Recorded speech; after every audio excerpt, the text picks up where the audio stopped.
Waterboard the sons of bitches.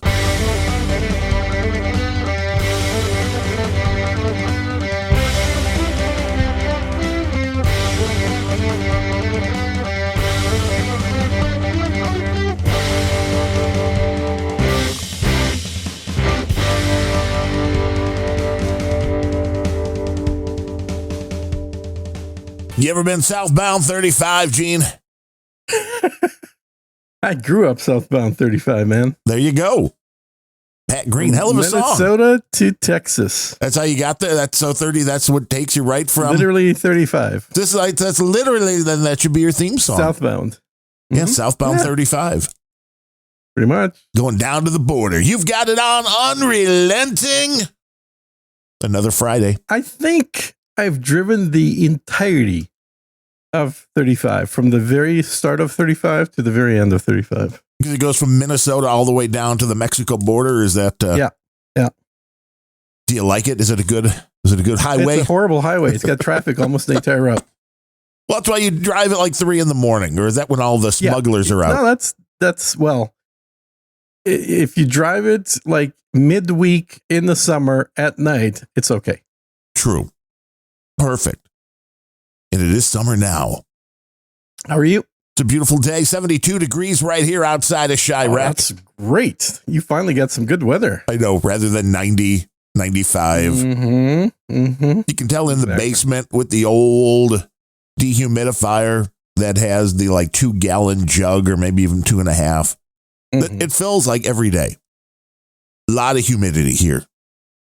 Yeah. Got to take it out of the air, kids. If you take the humidity out of the air, it is so much better. Yeah, you got to get the air to where you can't cut it with a knife. Oh, Chai Budesh pointing out that was the bridge that collapsed in Minneapolis. That was the I-35 bridge. Yeah, it was. And I drove on that bridge about half an hour before it collapsed. Wow. Yeah. So you did it. Yes, I did it. I just got home when still sitting in the car, the radio came, they broke through the talk station and said, "Oh, there's been a horrible accident." Well, that had to be a very weird feeling.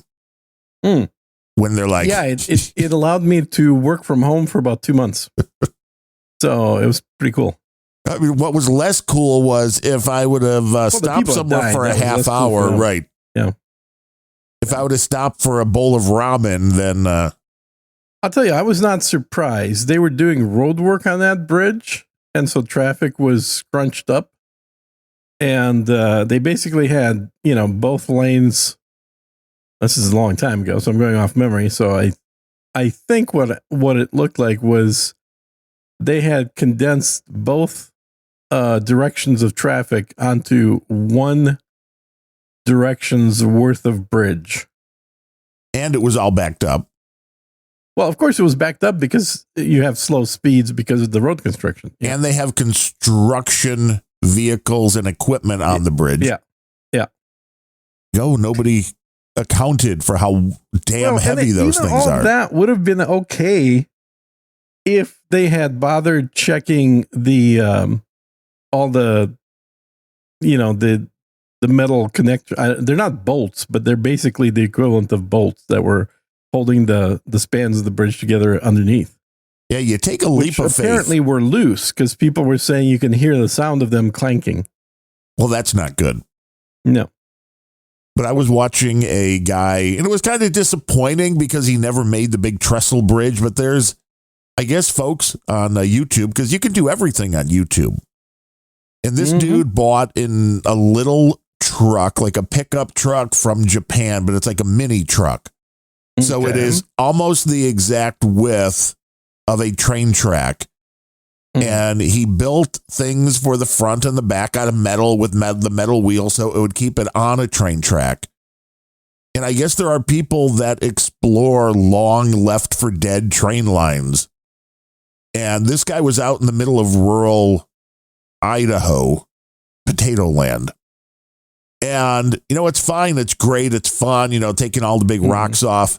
But when they get up to, his goal was to get on this huge trestle bridge, which he wasn't able to make it to, which was disappointing. Although he went over a few fairly large ones. And I'm like, wow, that's a leap of faith to be driving something over a bridge that hasn't been used in 20, 30, 40 years.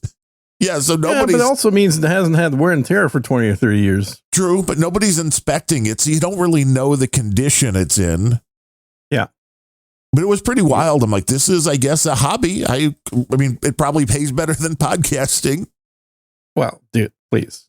Everything does. Pays better. Yeah. Yeah, once again, I want to thank Scott Gorman for being the one donor today with $2.50. This is your show. Now he's going to stop. I don't want this to be my show, man. Yeah. It's like, no. Don't put that on me.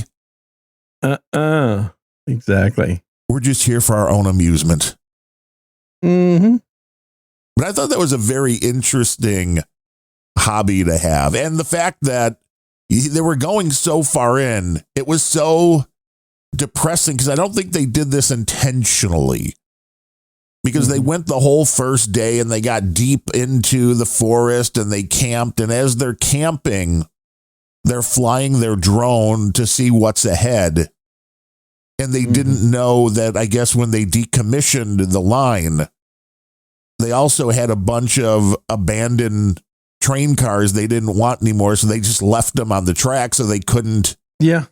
So they couldn't get past that. There was not enough I think room. That definitely happens. Where else are you going to put? Hey, you got a big train car you want to get rid of. Where are you going to put it? Mm-hmm. In the middle of Idaho on a line nobody's ever going to go on ever again. Of them, like out in Washington State, where you're driving along and there's literally like 500 feet of railroad track by the side of the road with a couple of cars parked. No track behind and no track ahead.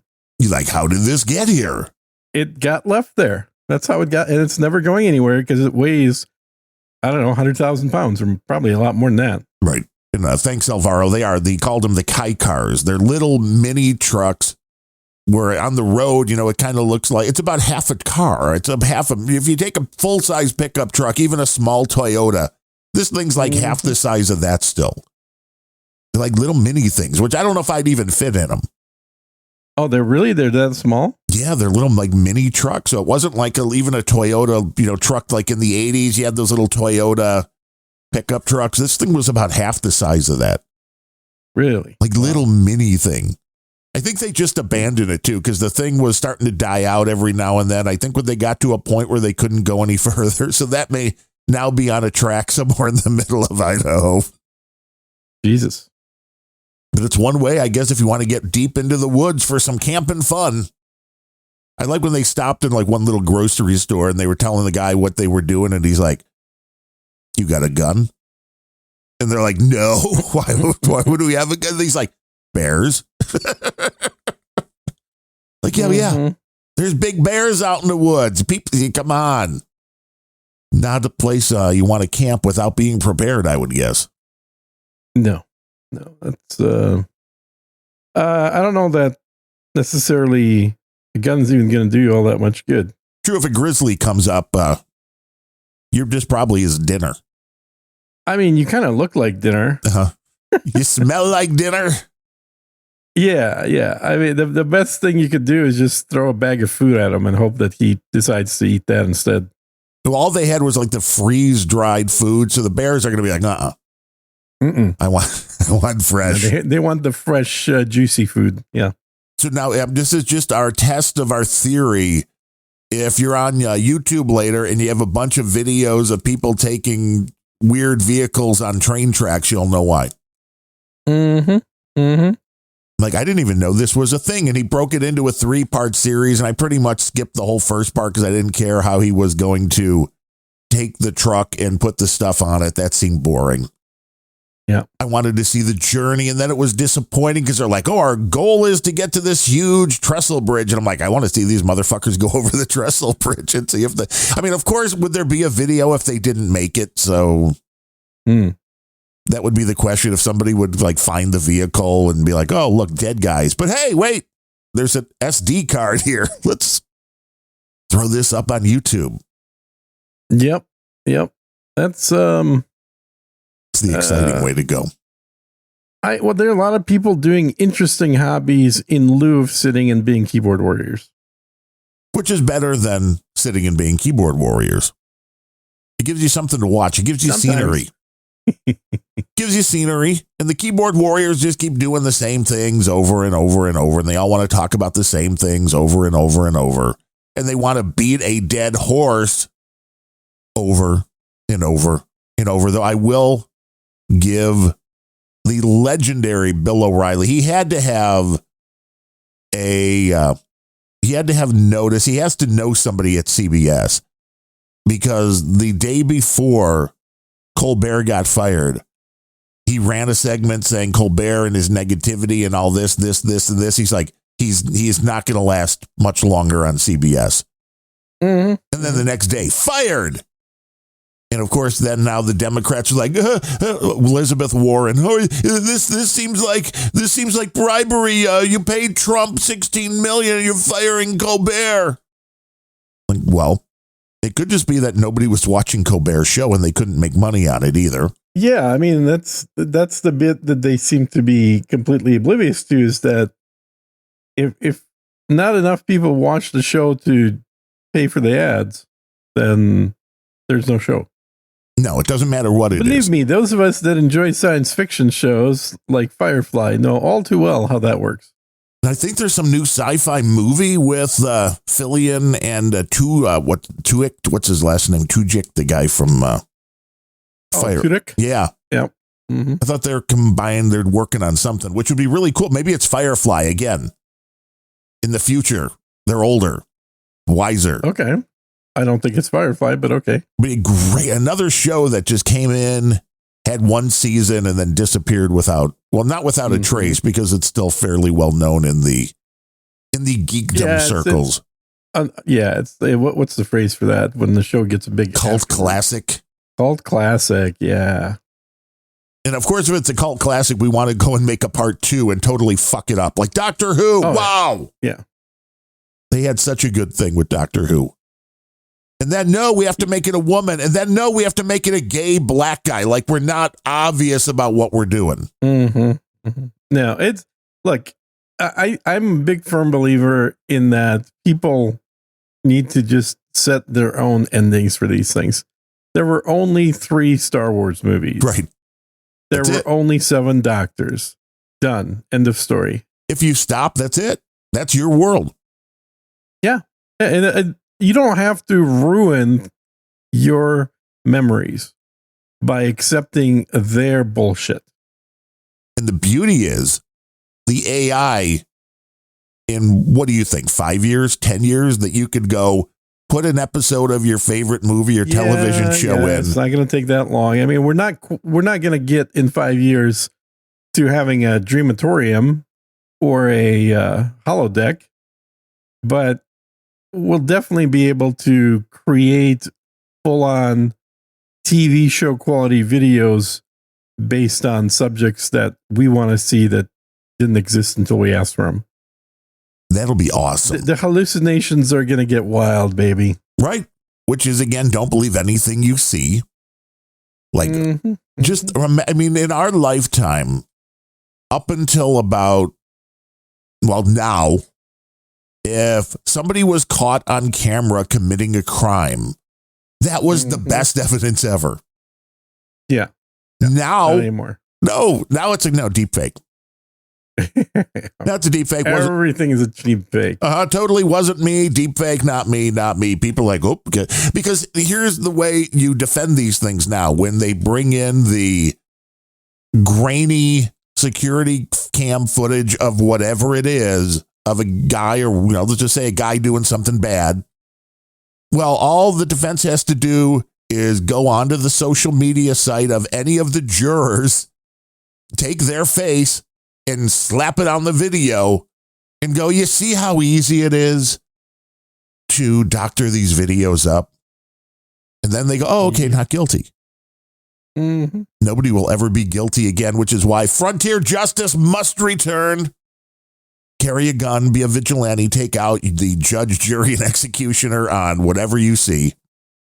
This is not actual advice. Comedy show.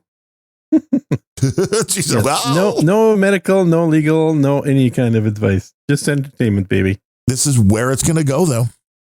Mm-hmm. And the more I screwed around with the AI voice thing, I noticed a few things. One, does a much better job on female voices. Mm-hmm. It does a much better job on male voices like yours, which are a little bit more monotone and calm. It does not monotone. What the hell are you talking about? You have a tendency to give the I'm about to fall asleep, Gene. Yes, my voice is very relaxing. I've been told that numerous times by numerous people. Now, if it's more of a shouty voice, it has more of a problem. As a preacher, probably. Sure. People love falling asleep in church. You get into the people. Well, as long as you could pick their pockets while they're asleep, your church would be very well funded. But it was very hard. Isn't the whole point of church to pick their pockets while they're awake? I think so. They could do it both. It was hard to get a good read on John C. Dvorak. I tried. Mm-hmm. And the interesting thing was, because he was on One American News, and he was doing an interview, and it was on, I found it on YouTube, and I had a clip. This will, no agenda. I mean, when does JCD get more than like 3-4 seconds at a time before he's interrupted by Curry or something else? I know. 2 full minutes. They just let him talk.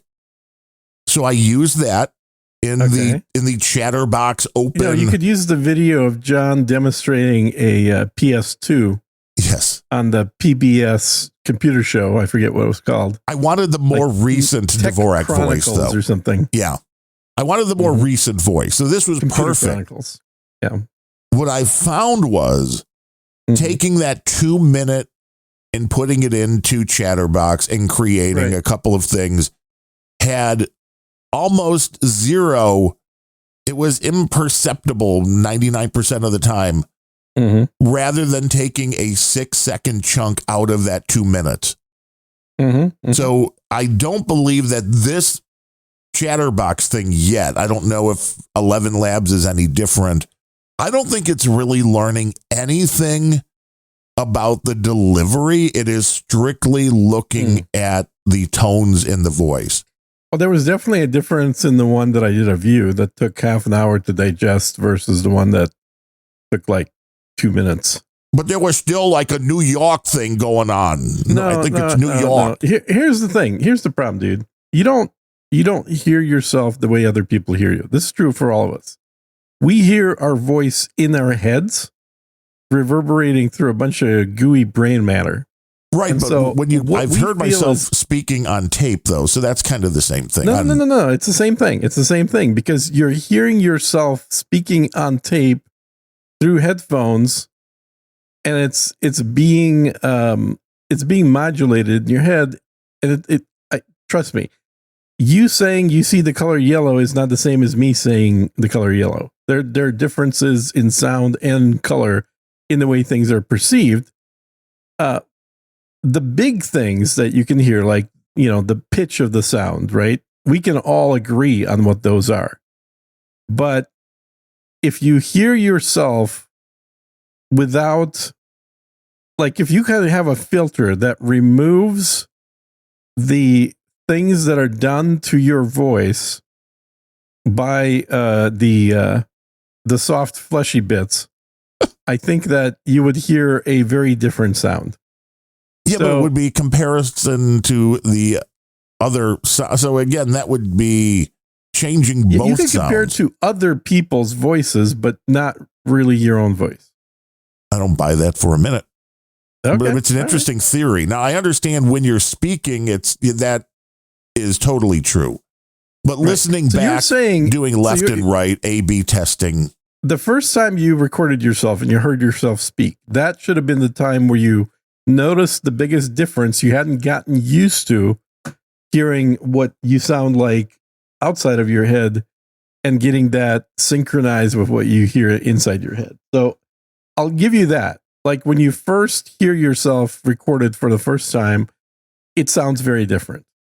Well, yeah, because it was more like this. Time, how you doing? That blends together and melts because your brain knows that it's hearing you and it's saying this is what I should sound like.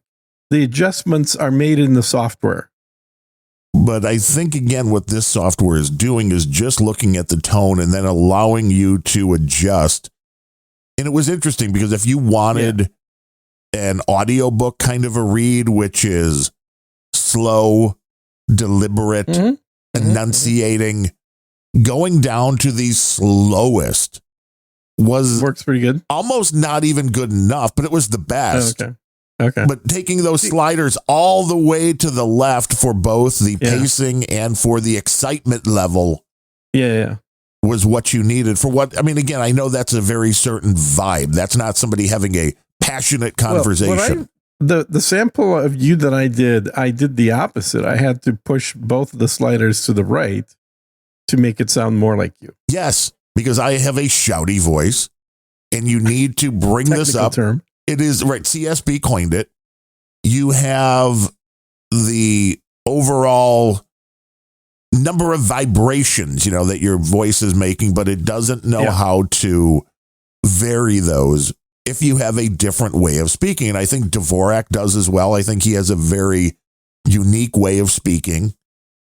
And for people that are a little bit off there, I haven't tried Larry from that Larry show yet. Man. It's the way of speaking where you're leaning back and into the Jay's Lounge. Yes. It's when you got a little gruff.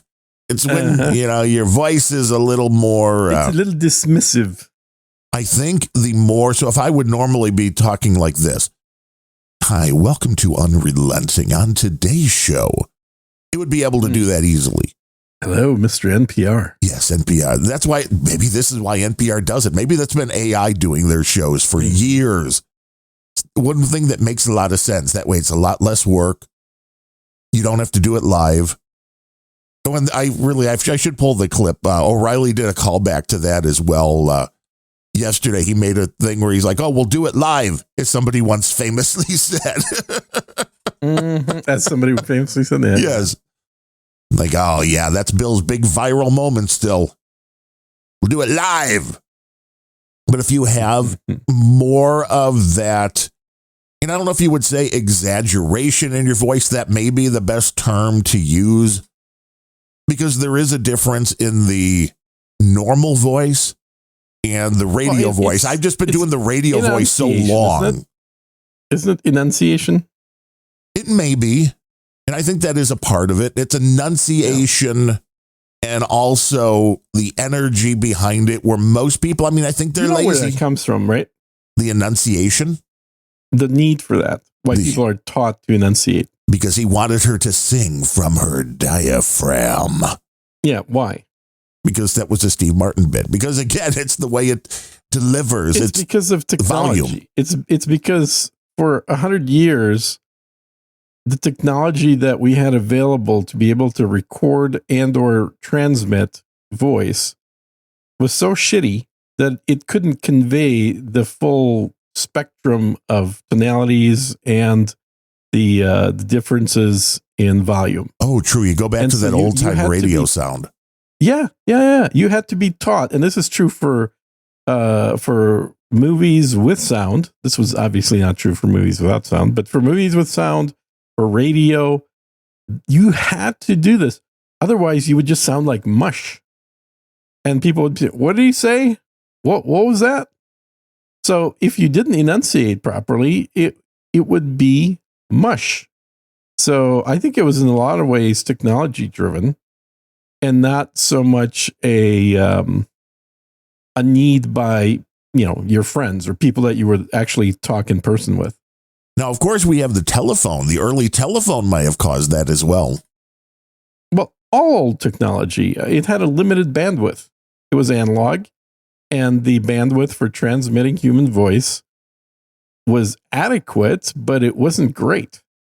Yeah, and of course, as they're mentioning in the troll, if you are in the theater, you had to enunciate and speak loudly. Right, but for the same reason, because previously to probably the 1960s, there were no microphones. Right. And so you had to speak in a way that people that paid the cheap tickets in the back row could still understand what the hell you're saying. That's the voice I have. I remember it, and I think it was college. I went to a baseball game with a buddy, and I yelled something. It was probably just as mean as I texted your mom last night, something like that. Mm-hmm. And he looked at me and he's like, there's 20,000 people in this crowd, but I bet he heard you. Like, well, yeah. Oh, you said this in the theater. No, in the baseball game. Hang on one sec. I got to check something. In the theater. But I do have respect for people that can actually enunciate and have their voice carry. I think I've told this story before, and we went to see Michael Bublé, who's a damn good singer, really. I mean, he's not Sinatra, but he's as close as the modern era can get. We took my parents to see him maybe 10 years ago or so. All good. You're good? What do you got? I heard the sound of something falling. Oh, you thought the snake was coming to get you. Well, I knew the snake was doing something, so I went and checked the snake in his room, and he had climbed on top of a couple of tables and was just sitting there looking back at me through the door. Like, oh, nothing going on here, boss. Mm-hmm. But we took my parents. He doesn't ever do that. That's the first time I've ever caught him sitting on top of the table. He's going to start pushing boundaries. We took my parents to see Michael Bublé, and he's like, this all started back in the day when there was a power outage. He's like, but now this is just kind of a thing. He's a singing guy, right? Yeah. Canadian. He's not Sinatra, but he's pretty good. Mm-hmm. And they cut all the power, and he finished like the last 60 seconds of the song. And yeah, it was loud enough for people at the back of the basketball arena to still hear him, which was fairly impressive. I mean, I'm not saying it was the highest quality, but you could still hear him, which is like you're putting out a lot of decibels if you can. Yeah. A lot of dog biscuits. But this is where we learned them. Biscuits, that's true. And I picked up this kind of style of speaking, which never goes away. This is how I speak, in person at this point. Mm-hmm. But it was because of starting podcasting when I started a show with my buddy Jeff called Alt This back in like when Dig Nation started. So probably. Yeah, I think that's hilarious that you had the show called Alt This. I had a show called Sec This. See, there is something to be said. We were on a similar path. Back in the mid 2000s. And I still have audio of this, but it's like you go back and those early shows, it was more of the, oh, okay, Gene, today we're going to be talking about Windows Vista and all sorts of other stuff. So, and that was like, wait, that's not going to work. No. That's not exciting. No. It doesn't have people leaning into the radio. And it was helpful to have. Let's hope not. They're not listening to the radio. People like, they're speakers and they're the little voices in their head. Listening to Rush Limbaugh, listening to Jonathan Brandmeier. Oh, Rushmo. Rush was one. I mean, Brandmeier too is a shouty voice. Mm-hmm. Rush Limbaugh definitely had the shouty voice. Oh yeah. And it's like, that's where you kind of pick it up. It's like, why? Because it cuts through. So if you're listening, if this is on in the background, you're not going to pay attention to NPR. Right. But El Rushmo. Yeah, NPR blends into the background for sure. Exactly. Absolutely. And we don't want to blend. NPR is meant to be focused on. You're like, you have to really. When you're listening to All Things Considered with your cup of coffee in your hand. I mean, you have to really force yourself to keep listening. Yeah, you adjust your glasses. Right. You open up a liquid take a sip of your Starbucks. Yeah. And you start nodding your nose in agreement with what the radio is saying. Yes. That's the experience. I'm in full agreement with that. Yes. I will have to say that it was actually NPR that introduced me to the Beastie Boys. Really? That is. Yeah. How does that even happen? Oh, yeah. It's the. They had interviewed the Beastie Boys when they first popped on the scene because they were like, what? You're white? You're Jewish? You're wait, what? Yeah. Right. Well, these days, back then they were white. Now, that's true. True. But then they're like, we don't care. They're just white guys from the Bronx. Yeah. Brooklyn.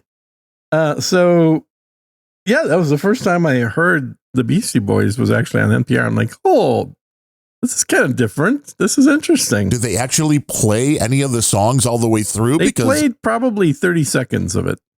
of a song. I And don't then remember which one. And then they got scared. It was an interview. It was like a 5-minute interview. It's like, yeah, you guys are doing something crazy here.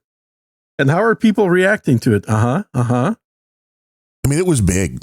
I mean, it was really big for a while. That we got to fight for our right to party. You heard that? Oh, yeah. Everywhere. Driving down the street, those cassette tapes were being worn out, kids. They're like, what's a cassette tape? We don't know what that means. Cassette tape. That's that newfangled thing that came after 8-track. Exactly. And they're going back to it. People want cassettes again. I don't get it. I get it, but I don't get it. They shouldn't want any of that old crap. Digital is where it's at. Well, digital is more convenient, 100%. It's easier to carry around. At this point, you can get really degrade. True, which cassette tapes certainly do, or they unravel in your machine if the heads get dirty. Which is a real, it's like, oh man. There's here's the thing is, and I know you're on the analog album side of the argument here, but the thing that you have to remember is, I think, well, you don't have to remember it. This is my belief. Let me put it this way. This is my belief.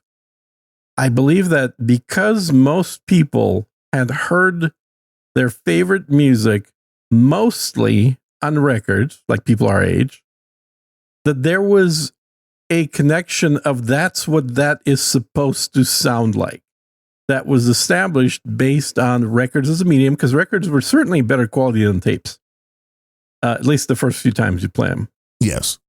And so that became sort of the standard of what a particular piece of music sounds. I don't care if it's rock or jazz or classical.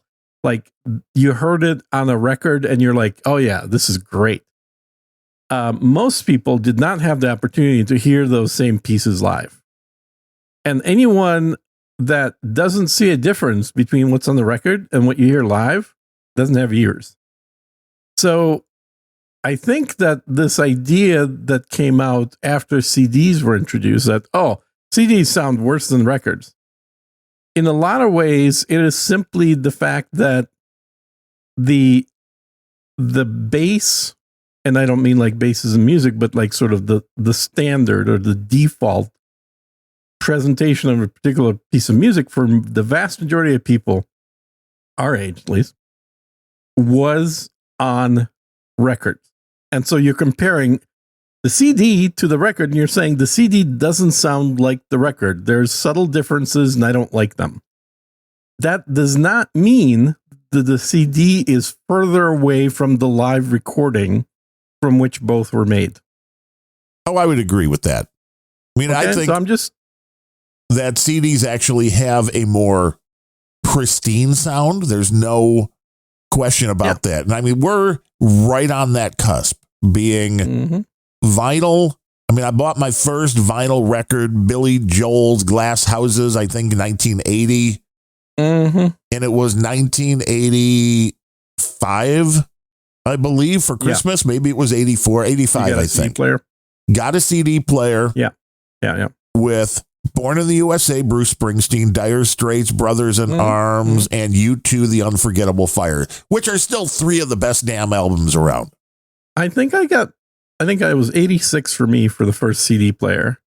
And before that, I was mostly listening to music on my Sony Walkman. Yeah, well, Sony Walkman was big, walking back and forth to the bus and then on the bus to school. Exactly. That was the thing I had with me pretty much since fourth grade all through school. And I will say there was a huge difference, and still is if you have them, in the quality of a store-bought tape. So if you were like, I want Duran 7 in the Ragged Tiger, I bought it. Well, the quality of tape they used for all that stuff was pretty much garbage. Meaning if you had a CD of that same album and recorded it onto a Maxell XL2 high-quality tape. Yeah. Or metallic tape. Yeah, well, the metallic tape, even another step. There were ones that had more bandwidth to them, and you'd get more high frequencies, and you got much closer. There are some cassette tapes that sound as good as CDs. Tape still always sounded better than AM radio. Tape sounded like FM radio. Yes. AM was very sounded condensed. better than FM radio. Oh, yeah. And CDs, you never had to worry about the crackle and the pop, which was great when listening to things like Dire Straits' Brothers in Arms, because there's a lot of dynamic range in there is the very quiet section. There's nothing worse than a quiet section of music. And this is the same with vinyl, where you're hearing the constant surface noise or crackle. It takes you right out of the music. It's not to say that albums aren't phenomenally fun to listen to, which is kind of where I am, because when it comes to anything digital at this point, especially because all of my CDs have been ripped to a network attached storage device. Yeah. There is no physicality to it. You don't go get the CD and put it in the player, which was the way it was for a while. And that was very much closer to the vinyl experience because you had to get the CD. I mean, the album art was a lot smaller, which sucked because my eyes have always sucked, but now they really suck. So it's nice to have the actual big vinyl in the album art. And you have to be actively listening, because with an album, within like 25 minutes, you're going to have to go flip it over or take it off. You can't just put it on and let it go. Check my eyes, dude. You have a problem? I have never seen better and sharper in my entire life. Uh-oh. And this has only really happened in the last couple of months. This could be a brain tumor. I know, right? There's something. You're like, wow, my vision is great. Well, here's the problem, Gene. We have a brain tumor pushing your eye to focus. And exactly. It could totally be something like that. I agree. Yeah, usually vision doesn't get better. Noticeably gotten better. Have you started any other supplements? That are sharper that are close to me, and things that are further away are sharper. Any other supplements you've been starting? Anything that has the... Nothing new. All the ones that we've talked about I'm taking, but nothing new. No, it's a bizarre thing. I don't know. I'm not kidding when I say I need to go get the doctor to check my vision and do a test for the, whatchamacallit, because glaucoma, because I don't understand how my vision could get better in my 50s. You don't ask the AI. It's probably going to give you a bunch of... I can actually see the pixels on the monitor. Oh, wow. And I can see my phone in front of me, and I can see the license plate on a car that's 100 feet away. Well, it's great until it's not. Yeah, I'm worried. It is I've never heard of this change in anybody. I've never heard of it either. You could be an alien. It's not supposed to be happening. No, it goes the other way. The vision progressively gets worse as you age and things wear out. And I studied the other day where they realized that when vision starts going, that they will try to like rewire themselves, that there's two different receptors, and one they kind of is normally used for dark and one is for light. But if you start getting the one for the light starts getting so bad that the dark ones kind of start rewiring themselves to compensate, which I've always wondered exactly what was going on when the right eye blew out for me and they did the surgeries. It was a nonstop fireworks kind of a show of like purple static. And there were times where it would look like it flashed and would move around and then kind of die down. But it's like, I really do believe that there was something going on in the eye, like it was kind of trying to reboot itself. Like, I don't understand. This isn't working. Why? Let's do this. I'm trying to clear the problem out, which of course it didn't, but that lasted for quite a while. Which I'm sure there's part to do with physical trauma of the eye, which I'm glad now that they're coming out with different ways to maybe fix that. And I'm still not sure if it's going to be the winner. Winner will be the retinas that they are now making out of whatever material they are, or if it will be the stem cell implants to try to regrow. Either way, I'd like to try one of them. Yeah, for sure. Well, we've talked about the fact they figured out now how to turn on the new teeth growth thing. Why not new eyes? Pop the old one out. Yeah. Grow a new one. That'd be the way to do it. And there's a movie called, what was it called? The Island, I believe, that was about these, science fiction movies, these people that are like living on an island after some kind of nuclear disaster or something. And then every every now and then they have a ceremony where they're going to have a lottery to let a few people go off this island, and there's room somewhere in a safe community or safe city somewhere, and they're all happy about it. What turns out, as you keep watching the movie, the island is basically a medical facility where rich people have clones of themselves for spare parts. And so the ceremony, when somebody leaves the island, it means that their actual person that they're a clone of has had a need for their body parts or organs or whatever. And so they're all excited to leave, but they're basically getting dissected. But I don't think that's not inconceivable. We almost have the technology to do that right now. Parts is parts. Clone somebody and then keep them alive for spare parts. You need a heart transplant? We got a heart for you. And like on the island, they all encourage them, to exercise and to stay healthy. Now, changes in eye conditions could be a cataract. Mm-hmm. Are you nearsighted overall? I'm nothing right now. It says 2020. As cataracts develop, some people may notice an improvement in near vision for a period. Although that's not really what you got. So now diabetic retinopathy, well, there you go. Yeah. I mean, it's probably something tied to diabetes. Fluctuations. But it's the weirdest thing because I don't remember seeing this well since I was a teenager. It says it can cause brief periods of improvement due to changes in the shape and thickness of the lens. Yeah. Mm-hmm. Very interesting. Adopting a diet rich in vitamins A, C, and E, antioxidants, and omega-3s, they can promote better eye health. That'll bring my vision back to shit. No, that could make it better. Are you having a lot of fish and leafy greens? I mean, I don't eat any of that stuff. I take the vitamins, though. So it's close enough then, right? Regular physical exercise? No, that's not obviously it. That's definitely not it. No. Oh, I don't know. I do need to get the eyes checked out. It says a sudden improvement in vision in someone over 50 is less likely to be a sign of improved eye health and more commonly a symptom of an underlying eye condition like cataracts or diabetic retinopathy. Mm-hmm. Yeah. Go get that checked out now. I need to. Yeah. They're like, Gene, we got good news and we got bad news. You're seeing really good right now. Next week. Not so much, Gene. Exactly. Here's a nice German Shepherd named iDog. He's going to be your new friend. Oh, come on. You would never name a German Shepherd iDog. You'd name him Hitler. Right. Well, of course. Yeah. Fake podcast. There was an episode of Larry David on somebody that had a dog named Adolf. German Shepherd named Adolf. Well, it's a very popular German name. It is a popular German name. And Larry started noticing that this dog really hates Jews. and it was funny because, like, obviously the whole episode, the owner's like, What do you mean? This is a very friendly dog. Yeah, his German accent. Yeah, that dog, he like everyone. And meanwhile, the Schweinhund!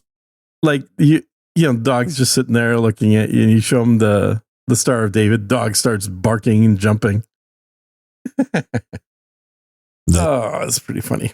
CSB came in with 28.14, which means he keeps getting cheaper. He won't just stay with 33.33. You got to adjust for $3.33. CSB, there's not even any podcasting 2.0 today. You could have definitely boosted a little bit higher. He says, here's $3.33 for your Curva. Visit CSB LOL. Don't forget to attach my song about Gene Snake Tigrick at the end of the episode. Yo, CSB Curva. I did that on the last episode. It's got to be a new song. Mm-hmm. We don't want to reuse the same song over and over. That's true. And over. That's true. You want new things every time. We want to encourage more people to come up with fun songs. Should we get into a little bit of politics? Let's see. It is 10:46. Sure, why not? Yeah. Okay. All right. So I've gotten some of the highest liked messages ever this week on X. So the most likes like with 400 content. likes, like 400 people clicking the little heart symbols on my posts. And you don't even have 400 people like following you. I know, right? Oh, these are random people clicking. Did you pay them? No, I did not. I'm apparently what I'm saying is connecting to people, which is pointing out that it was those of us that wouldn't let go of the Epstein thing that got Trump to actually say, well, fine, fuck it. If you guys want this so much, here you go. Yes, now you know what's going to come is going to piss somebody off. Oh, it's going to piss everybody off because I know predictively that what's going to come is a big bowl of nothing. And they keep refusing to actually make the thing that people want available, which is we have thousands, by their own admissions, of videos and photographs of kids on the island. And by kids, I mean 17-year-olds on the island. They're not standing in front of a wall with nothing around them. These are photographs of a 17-year-old girl with a 50-plus-year-old dude. What we want are the names of the 50-year-old dudes. And they just keep refusing to admit that they have those or that they're willing to share those. And what you're going to get is the names of a bunch of 17-year-old girls. Well, nobody wants that, but that's, of course, what Trump is gaslighting everybody with. Is like, how do you guys not understand that we're trying to protect the privacy of the victims? Well, how does fucking Trump not understand that literally nobody's asking for the victims' information? What people are asking who was there with the victims? No, that's not what they're asking for. They're saying, release everything. That I have not heard one person until you right now that said, please just release the information of the men. Nobody. It's always release them all. Release the files. No, you're misaligned hearing then. Nope. Or vision or both. Nope. Because that is not what people are asking for. If you go on X and you look at see what are people asking for, it is all the data that's been collected over the last 6 years about the perpetrators. How can you have a 6-year-long investigation that results in literally not a single name? But there was no investigation. That's the whole thing, isn't there? I mean, this was like if there was no investigation, then why did we keep hearing about thousands of documents and thousands of hours and we have I didn't hear anything. Boxes worth of content sitting in New York. There was not one press release. There was not one comment for anybody in the government after he killed himself until 2025. There was nobody that mentioned the Epstein files in that time. So there was no investigation. 6 years, no one's mentioned it? Exactly. Yeah, the whole Biden administration, there was not one government. He killed himself during Trump. There was, right. But then there was the Biden, and there was nothing at all since the time he killed himself until 2025. The Trump administration had nothing on him when they put him in prison where he killed himself. I'm sure they had things on him. Okay, what happened to that? What happened to what? To what they had on him. I don't understand it's like you think it's a physical thing they have on him. There were accusations. There was a testimony, which is what is going to be released. If there's anything that's going to be released, was interviews. Are you saying you believe there's zero evidence to show that Epstein had anybody other than himself frolicking with these children? As far as I can tell, yeah. Nothing exists. The videos are... Oh my God, you really are blind then. I'm sure. So show me that that's incorrect. Well, you can't because there's point. No... Right, exactly. Because they won't release it. But no, that's not what they're not... Again, so you want all the videos released is what you're saying. Because...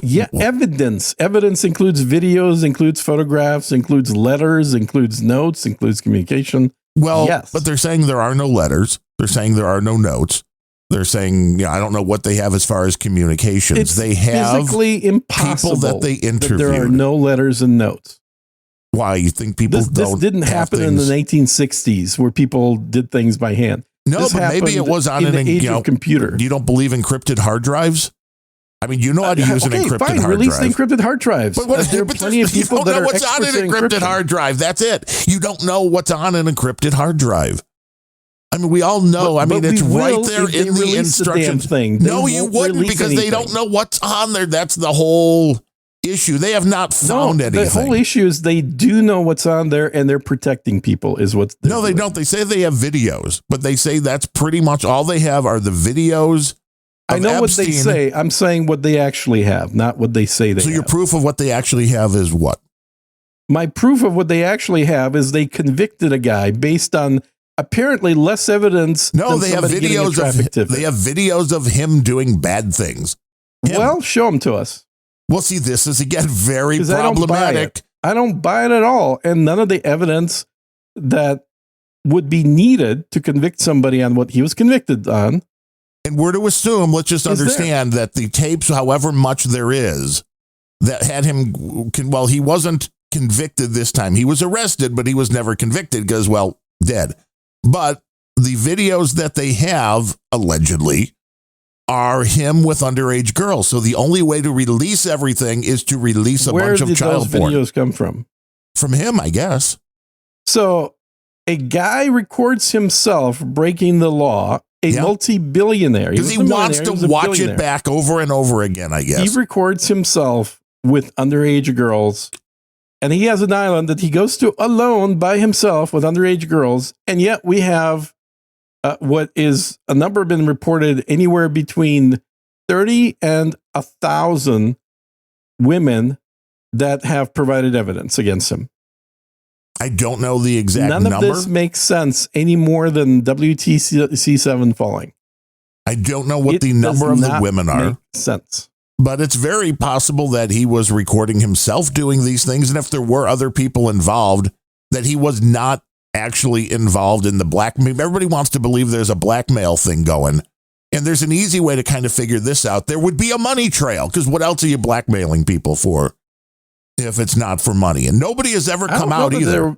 Who has come out and said Epstein blackmailed them? Information. Right, but who has come out and said that Epstein blackmailed them? Nobody.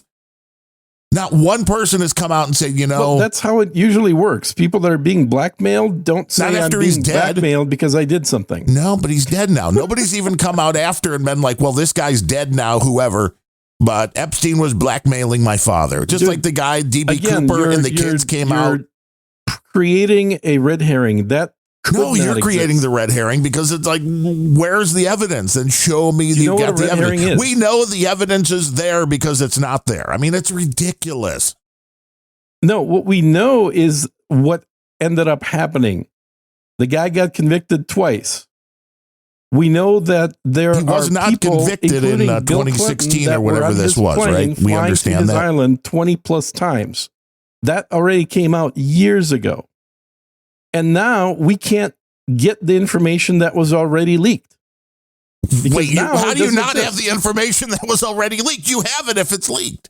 What do you mean you can't get the information that was already leaked? What you don't have is a photo of the actual plane, the manifest. You don't have I haven't seen a photo of the manifest. Have you? No, but I'm not really looking, and I know those were released. And they're not releasing it. Well, they should. If that's part of what Trump releases, that's great. But that stuff everybody has already seen. They've already talked about it. The videos appear to be of Epstein and the underage girls, which is going to be a very interesting thing to be like, well, how do you release that? Now, you're contending very easily the way they've always released it, which is by using a fucking blur. Well, then you're not going to see anything. Oh, they're going to blur up Epstein? Well, but without knowing who the girl is, you're not going to really know if it's illegal or not. Because you have to have that information. We don't know that there were any girls at all. We don't know that he did anything wrong. We don't know that Ghislaine Maxwell did anything wrong. How is she trafficking for something that didn't actually exist or didn't happen? But it did happen. So with Epstein, I think we can all agree that Maxwell was trafficking to her boyfriend. It appears so. Led like 20% of I'm not really sure that he's girlfriends her boyfriend. Are doing that right now. I don't think that was really necessarily their relationship, but that does seem to be the case from the evidence that is clear enough, which was in New York anyway, Epstein had young girls that were coming to give him a rub and tug. And then they all wanted to commit that, go down the line of that they were victims, even though, I went back 86 times and he paid me each time and I loved it, but now I'm the victim. But this is what if they were coming in to do a rub and tug and got paid for it, they're not victims, they're prostitutes. Well, and they ought to be in prison. And this is exactly and are they? No, they're not. Well, why? Because they don't want to go. They're the victims because they're children. And I agree, but this is what this is confused me for a minute until I got more details. Was Alan Dershowitz? Did new details come to light? Well, Dershowitz was the one that said, "Hey, because I was accused," and then the girl took it back and said, "No, I must have had you confused with somebody else." But he was then privy. And he was also Epstein's lawyer, so go figure. Mm-hmm. But he was privy to the information that they have. And Epstein, Dershowitz. Yeah, he is. And he says it's all there, but he can't talk about it because he's a lawyer. Right. But did you then hear after that? He also wants the government to release it. Right. Because did you hear after that? I heard that and I'm like, oh, well, this would lead me to believe that there's other men involved, right? No. Mm-hmm. He then clarified that it's the accusers, including the one that accused him, that he believes were lying and he wants all of this exposed. So it's his thing. It's like, but now again, this will be great. I will applaud if they release this information and then put these women that made false accusations against Epstein are the ones that are going to go to jail. That would be hilarious. Yes. I don't care which way the cars land. I'm not looking to justify Epstein being guilty. My problem is that the same people that we have videos of talking about how the Democrats are hiding the Epstein stuff. Well, the Republicans now, because this is the other interesting thing. The Republicans saying this like a year ago. Dan Bongino, a year ago, one of his hot topics, one of his main things was that we need to elect Trump in order to be able to get to the bottom of the Epstein thing. Right. Same thing with the Indian dude, whose name I forgot. Cash Patel. Him. Yeah. Same thing. When Trump was asked, are you going to release the Epstein stuff? He says, yes. And then he says, well, we need to take a look to see the sensitivity to the victims. But yeah. Right. Well, this is this is a big question. This is where the bombshell, and I hate that term, but the victims might actually be the perpetrators, which would be fantastic. But then you need to say that. Quit protecting the wrong people. I don't care who it is. Right. That's the thing. Is what we got is we have the impression that started during Trump's administration that his good friend, and we can say good friend because we literally have photos of Trump hanging out with Epstein starting with 1992. I don't think we classify that as good friends. I mean, we know people take photos all the time. Epstein stayed in Mar-a-Lago multiple times. Yeah, show me all the information. I'm sure you got the details. You got the paperwork. Yeah. And well, I would if they released it. All we have is anecdotal evidence by people that say they saw him there. We don't have the actual him checking in documents. No. Because who are they protecting? Nobody. Because needs to be so protected they're willing to lose the next election. I still don't understand what you think is going to come out. I mean, again, what they have. I don't think anything's going to come out. No. This is simple. Or what you think they have. I've literally been saying for many months now on both this show and my other show, I don't think that there will be any Epstein documents that come out.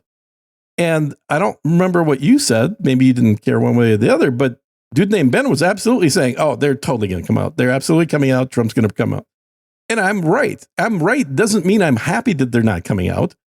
I've always predicted they're not going to come out because they will never allow the government to release documents that show that powerful men, including senators, were diddling girls.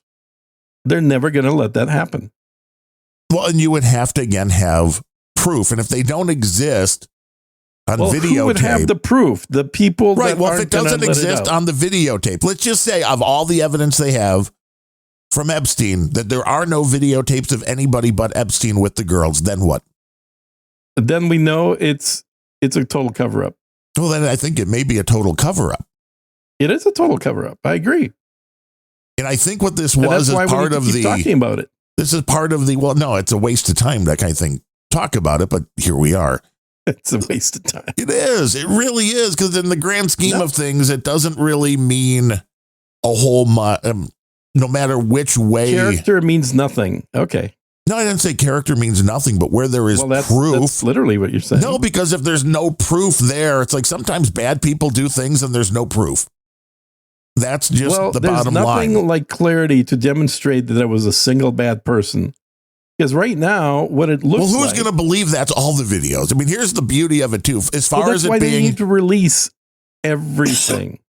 But as far as it being a political thing, this is the beauty, which it's not a political thing. It's a rich people thing. I don't really buy that either, because other non-rich people could have, blow the... Here's the evidence. I got it. Nope. It doesn't really work that way. All they have are people that were deposed. And it seems to me this is another Me Too thing, which is, I want to be a part of this. I can say I was a victim and nobody will know. I'll just, he's his lawyer. I'll throw him in. And then they go, the pushback from Dershowitz, why this woman then went, nope, wasn't him. Nope, sorry, I was mistaken. It's like this. You can't be mistaken in allegations like this and be like, no, I know he did this. And then, wait. Maybe I had him confused with somebody else. Like that's where a whole case falls down. But they don't have, a client list. And even if they did, how do you know it's legitimate? There is no client list because that name started being used about 3 months ago. It was never used previously. Right, but again, for the concept. The concept is there is paperwork that would show who was partaking in whatever illegal activity. List. It's a guest list. Okay, guest list. Now I'm the bad guy, and I'm just going to put Gene Tuliev on the list. I'm going to put Donald Trump on the list. I'm going to just keep adding names to it, so that way, if I go down, I'm taking all these people down. Being on a list would mean zero to any evidence that would hold up against anything. You'd have to have physical evidence, and I don't know what that would be again at this point, being a lot of this stuff allegedly happened, a decade or more.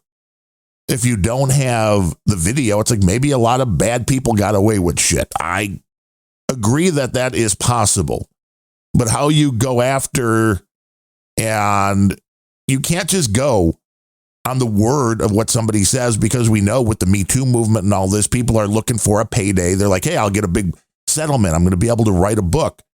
I mean, maybe now that Epstein's dead, less so, because there's less, I don't know, if there's any money there as far as damages would be.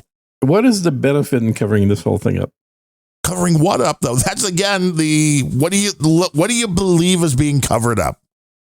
Well, what's being covered up is that we literally have nothing. We just have rumors. You have binders full of garbage. You have the flight logs. I mean, I don't know if they were the originals or what, but that was released. There was more than enough shit released. We have, at the very least, we have a guy that was sentenced and found guilty in 2007, and then later during Trump's administration, of having underage girls in their late teens perform sexual favors for money. On his plane over 20 times, going to a private island.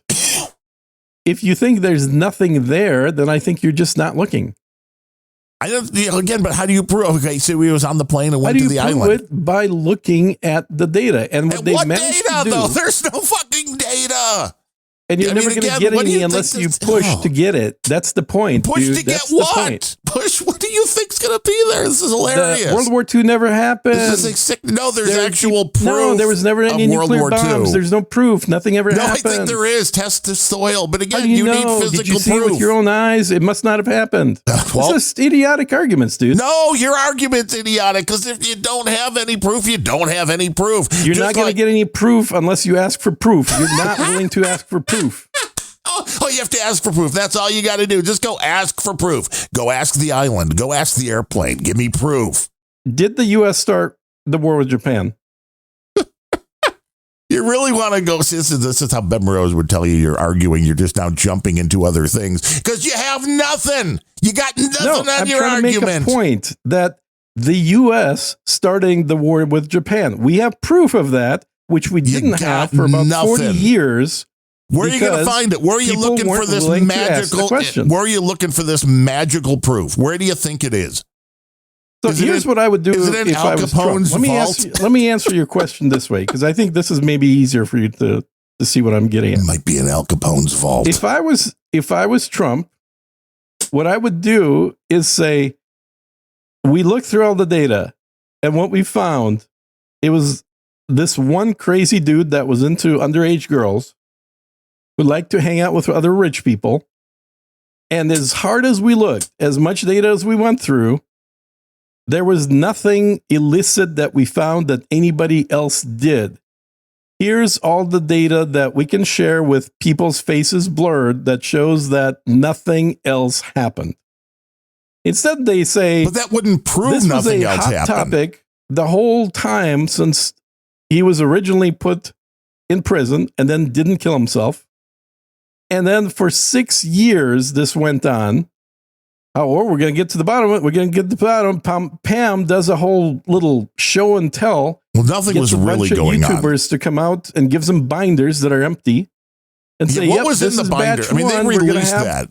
We're going to have 2 more batches coming out. We're going to release all the info. This is part 1, which showed nothing. Well, the other part would obviously be the sealed grand jury testimony. 2 months later, all they say is, yep, there's nothing. We're done. Move on. Well, I think it's very telling with Trump saying release credible evidence, which you're now making the judgment call.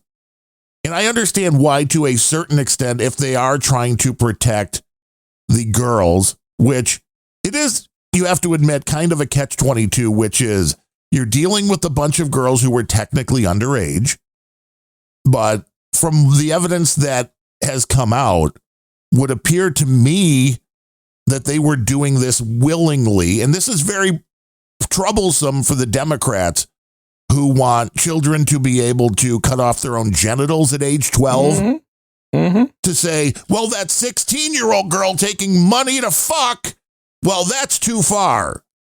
That's illegal. Well, no. Well, just call her Jane Doe number 7 and show that she took money to fuck. Yeah, but nobody's going to like that. They're going to be like, well, no, that's not the evidence. Why are you covering it up? Who are you protecting?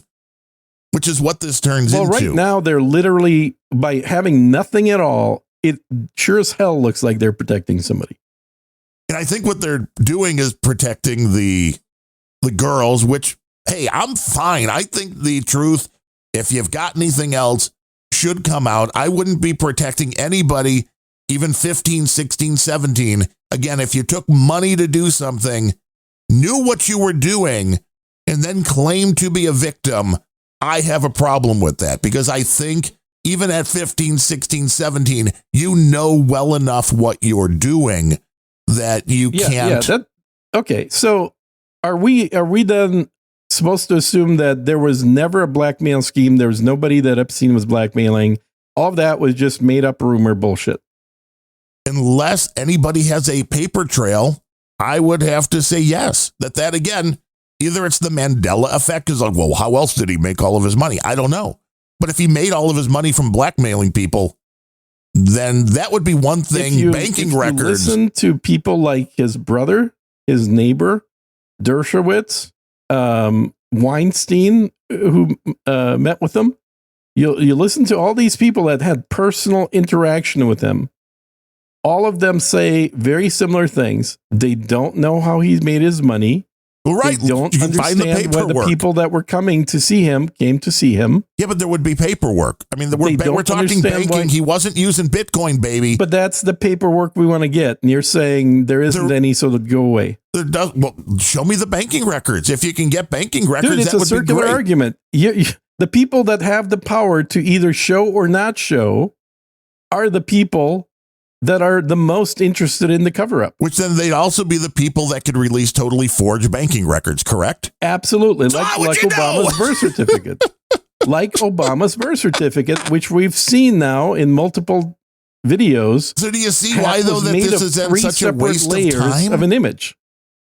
Do you see why it's such a waste of time, though? Because you're admitting that the people that want to cover it up, if it is, in fact, a cover-up, well, let me share a little secret with you. Most people, being human, make mistakes. So if you release enough information that you're trying to cover up, you will, at some point, miss something and release something you didn't intend to release. Or it could be intentionally put in there to put you down that path. Oh, it could. Absolutely, it could. Sure. So again, I'm not really sure. Right now, we literally we're not going to tell you or give you anything, period. Well, that's not true. They gave you a lot of stuff that just was not very helpful, it seems. It was a whole binder. Oh, exciting stuff. The concept of the client list. Published stuff, yeah. But what people really want are the things that don't exist because podcasters and the mainstream media, Fox News, had been bloviating for years. Oh, there's our Epstein client list. And people heard that so much where they're now like, well, of course there's a client list. Where is it? No, they haven't. You're making shit up now. No, I'm not. That's exactly the way it is.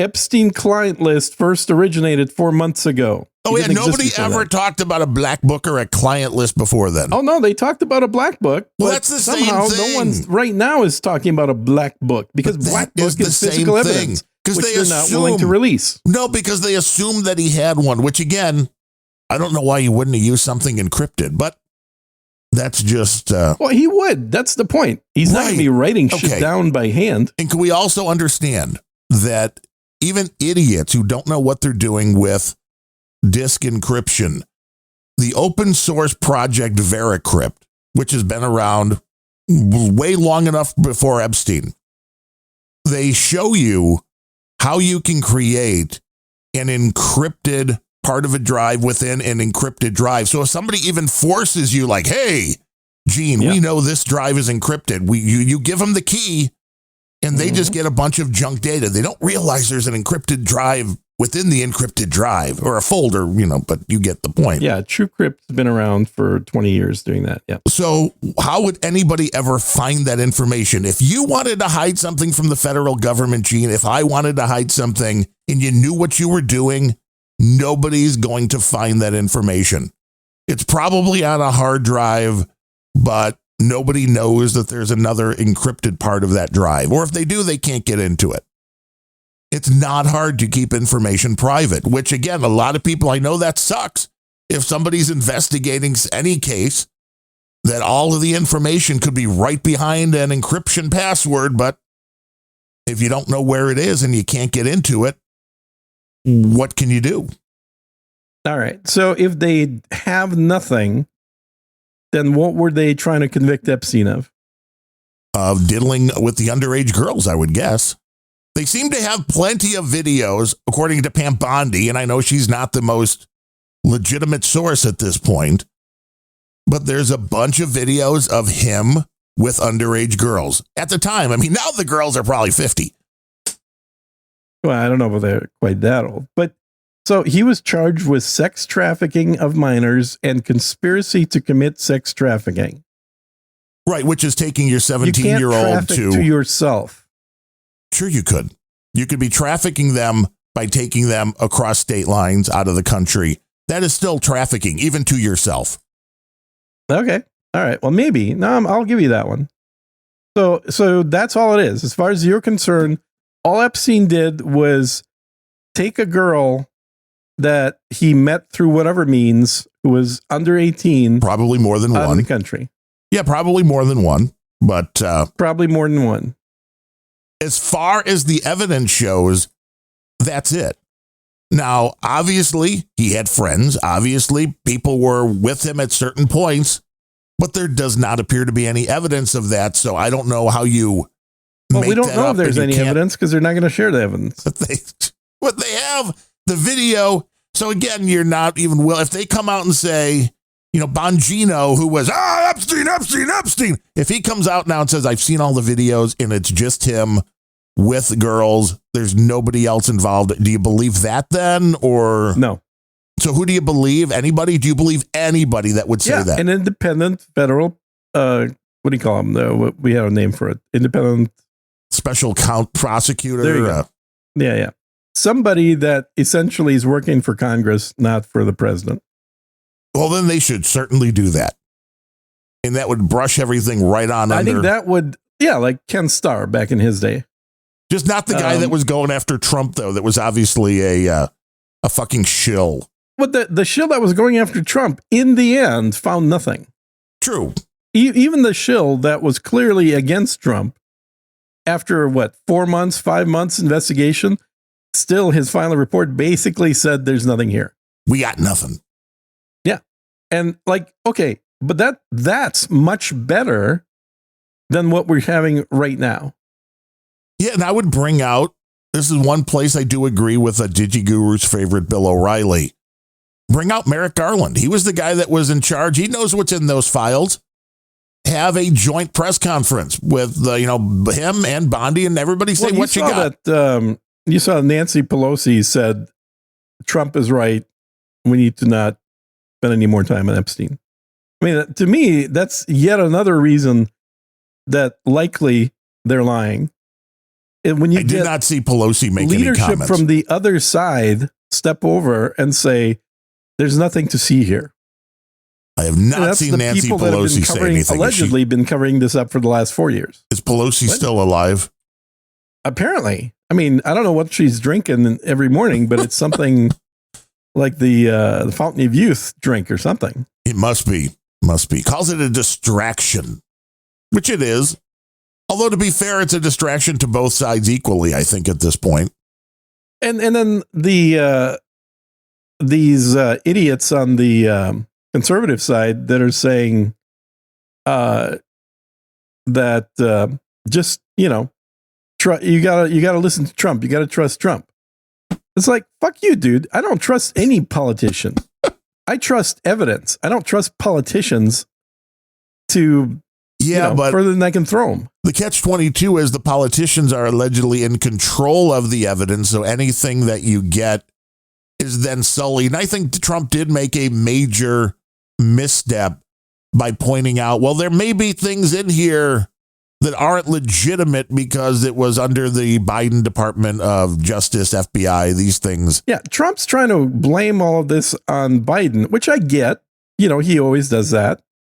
But you got to remember two things. One is Epstein first got arrested when George W. Bush was president. Epstein got arrested the second time when Donald Trump was president. Like, neither one of these investigations about Epstein happened with a Democrat in office. No, he just sat in the file sat. I mean, he was dead, but the case sat with nothing going on for 4 years of Biden, allegedly. Yeah. I mean, I was amazed because, again, people to think that likely there is something that the Biden administration is trying to hide. I mean, I understand that part. I mean, I was kind of shocked when I went in and did a search, couldn't find anything. And then, of course, went to the Perplexity AI and said, any government official, any official government release, anything from the government under Biden about the Epstein case? And it's like nothing, crickets, nothing. Mm-hmm. So it's like, so nothing was still being investigated. I mean, I know he was then dead. Mm-hmm. So, I mean, I understand where that might play a role in it. But you would think that if people really wanted to bring this story to light, the Democrats had plenty of chance. They had 4 years to do an investigation.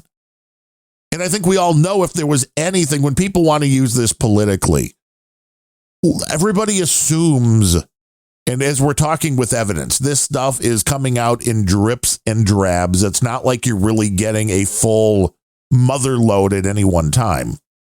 So for people that are like, oh, the Republicans are just protecting some of their own. Oh, the Democrats are just protecting some of their own. It's like, no, the first one who had it would have just called out the other one and got rid of the evidence against theirs. I mean, it's not that hard. That's the mistake. Again, this is where I say it's a red herring, because it's never been the Democrats versus the Republicans on this. It's been rich people that like to diddle girls against normal people.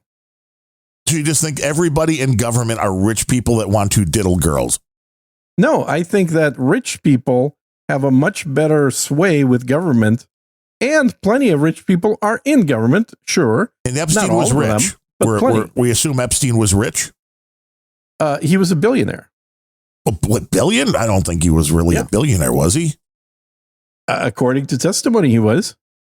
Well, whose testimony, though? I mean, that's, again, the question. Because then how did he wind up in jail? I mean, that's for all the people that are like, oh, he was working for the CIA or Mossad. And it's like, and you think you got arrested? I mean, what fucking world are you living in? And that little bit came from the prosecutor of his arrest during George Bush's term, when asked why the deal was made to, to let him go originally. Why didn't he end up staying in jail? The prosecutor's reply to that was that I was told, he said, that he was working with the, what was his phrase? I don't want to mess up exactly what it said, but essentially that he was working with the government agencies, with spies, with whatever. And you can do a Google for what his exact phrase was, but it was the prosecutor from his first arrest that made that initial statement that made people now think that, oh, well, he's working for Israel. He's working for the U.S. government. He's working for the UK. He's working for Saudi Arabia. Like, all of these have been proposed. These are all theories online. Interesting. Yeah, his net worth estimated at the time of his death was 560 to 600 million. Okay, he went down a little bit. He did have a undisclosed $40 million investment in Peter Thiel's Valar Ventures, now worth about 170 million, which is the largest remaining asset in his estate, it says. But it's, again, So what happened to his estate? That's another good question. Well, it says a large portion of his fortune has been used for victim compensation, with more than 120 million distributed to over 135 women who accused him of abuse. Now, if you want to talk about a payday and why, if you're the right age, why you can then step up and say, nope. I mean, ladies, if you're the right age, I mean, Jeffrey Epstein diddled me, protect that. If you got a million plus payout for saying that Epstein brought you to an island and had sex with you, I'd say you should give up your anonymity at that point. You got paid. Yeah. You got paid twice. Big. You got paid by Epstein and you got paid by the government. Bigly. That's a hell of a hand job. Was it worth it? Probably not. Well, it is when they don't again, you're absolutely right. The anonymity for these victims. And again, these aren't women that were kidnapped. I know that happens. This is girls who did something on their own. Girls gone wild. They did it knowing what they were doing. And if you're going to, again, try to make this case that, they were under 18, so they have to be protected. Well, unless they want to fucking cut their tits off, then it's fine at 12. Then they can make that decision at 12. But no, they can't decide if they want to fuck somebody or give them a hand job at 16 or 17. No, that's wrong.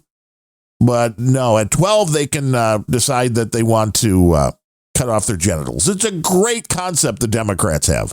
So Epstein's apparently, for the case, for the last one, the one from 6 years ago, they had 26 hard drives of his that they collected. Yeah, which makes sense, because I think she said there was like 30 something gig, which what were hard drives back at that point? They weren't the 2 terabytes. Yeah. A terabyte or two. Yeah. If you were cheap, they might still be 500 gig a piece. Maybe. I don't think he was cheap, but okay. Well, no, but again, it's just you're buying them in bulk. Photo albums, handwritten notes, blueprints of multiple properties that he owned, video footage, and 40 electronic devices. That's kind of vague. Electronic devices. I mean, pagers, phones, mini cassette recorders. Yeah, I think all of that would count as those devices. Let's see if the AI knows. Hundreds of digital devices and backups, including LTO tape cartridges with full digital backups. Wow, it's been a long time since I've seen a tape backup. Tape cartridge, yeah. Hard drives, including Seagate, Barracuda, Path 100, and various external and internal drives. Seagate, I mean, they're loving. Yeah. Hey, we are the choice of Jeffrey Epstein. I know. I have a bunch of Seagates too. Like they're good. They don't go bad easily. Multiple. I don't know if they're so good anymore. They used to be good for sure. Multiple desktops, laptops, iPads, iPhones, and USB drives. Various digital recorders and voice recorders. Digital media discs containing photos, videos, and logs. Ooh. Over 100,000 images and videos of illegal activities involving minors, although it does not say whether he was involved in those 10,000 images. That's a very important thing because, again, I'm not saying it'd be impossible to have 500 videos of a guy recording himself breaking the law with minors, but it's extremely unlikely. I don't know. He seems like he was kind of a little pervy on the matter, so we might want to watch over and over and over. It says there's we have a video of Trump from 2000 talking about Bill Clinton saying, yeah, I think Bill's going to have a problem with all the visits that he's had to that island. Yeah, was that shortly after he kicked him out of Mar-a-Lago? Was that the... No, he kicked him out of Mar-a-Lago. I think that was that. I think he said that beforehand because he kicked him out of Mar-a-Lago in 2016. Substantial material classified as child sex abuse imagery and other pornography. Most will never be released due to victim protection laws. This from an FBI memo that just came out. Yeah. Polaroids and framed photos of victims and associates. I mean, who wouldn't keep Polaroids and photos of victims and associates? Yeah. Victims and associates. I like the way they phrase that. Photo negatives, photo bundles, photographic prints, massage tables and related equipment. Ooh, collection of sex toys, vibrators, butt plugs, handcuffs, whips, etc. Hey, etc. What's in there? Female costumes, wigs, and bust sculptures, cash found in various denominations, including envelopes reportedly used in transactions with victims. And see this again. Yeah, I get it. That's your biggest sticking point is that these girls were all paid and therefore they're not victims. Yeah, I mean, I understand why the case is being made because, underage. But again, you're making the case that these girls didn't know what they were doing and they did, and it's not just the underage girls with this. It's the cases like that have been brought up against Trevor Bauer, the Major League Baseball player. What's the actor's name? But okay. DJ Donkey Punch, the guy from the 70s show. That's what he goes by. What's the he played Hyde on that 70s show. The guy I'm talking about. I forget his name. I do know the guy you're talking about, yeah. But in his case, again, it was Danny something. His girlfriend was, claimed he did something. It's like, but I'm reading the case and like, well, right after he did that to you, you broke up with him, right? No, we dated for another year and a half. And it's like, well, then it wasn't that big of a deal to you that you should be bringing him up on charges. This is still my point is that I don't care if what we find out, if at the end of this, if we were to actually see the documents, maybe the conclusion that most people come to is Epstein was innocent and it was set up by the U.S. government. Well, I want to know that too. Yeah. I don't care who in the end comes out the winner and loser on this. What I don't like is the government, and especially a government full of people that promised to get to the bottom of this, to then come out and say, you need to go away. There's nothing here. Well, because they're like, now we don't want to release the names of the victims. Now, Danny Masterson, thanks, DJ Guru. I remember DJ Donkey Punch, something, but I didn't remember Danny Masterson. But DJ Donkey Punch, I mean, that's a much better nom de plume that you would go by. Nom de plume. Nom de plume, yes, indeed. And again, it's interesting to, only to a certain extent, because I don't know in a case like this, if there is anything that can be released that will satisfy a majority of people. Well, and again, mostly this is the fault of both the Biden and the current Trump administration, because what they should have done is be transparent early on as much as they could, so that it would be obvious to everybody this is a big pile of nothing. But when you don't provide any data and then you come out and say, well, we looked at it and we decided there's nothing here, now go away. That looks suspicious, man.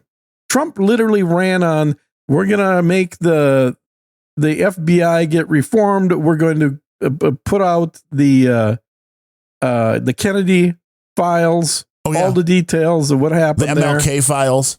The MLK files, exactly. The RFK files. All of these are going to be released because the government has no business hiding things. And then within 6 months of their administration, 7 months, they literally do the exact same thing that previous government administrations have done with all these same things. The MLK, the JFK, the RFK, which is, there's nothing here. No, one gun. He just got shot.